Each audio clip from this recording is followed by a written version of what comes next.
In this video, you'll learn how to find your Binance transactions and statements. This guide will provide clear instructions on navigating the Binance interface to access your transaction history and download statements for your records. Begin by navigating to the Binance website in your preferred web browser. Once the page loads, look for the login button, typically located at the top right corner of the screen. Click this button to access your account. If prompted, enter your login credentials, which include your email and password. After successfully logging in, you will be directed to your Binance dashboard. Next, locate the menu on the left side of the screen. From this menu, find and select the wallet section. Within the wallets area, you will see options such as spot, funding, and fiat wallets. Choose the appropriate wallet type based on the transactions you're interested in.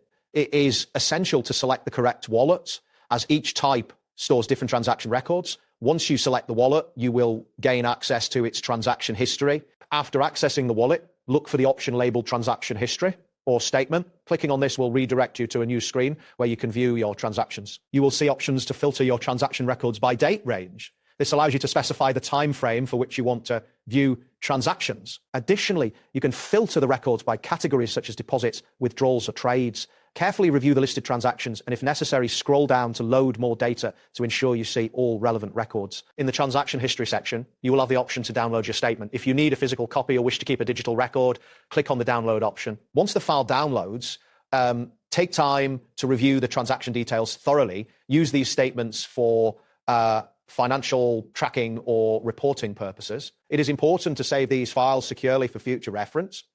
Additionally, verify the accuracy of all records. If you notice any discrepancies, contact Binance support for assistance. That wraps up today's guide.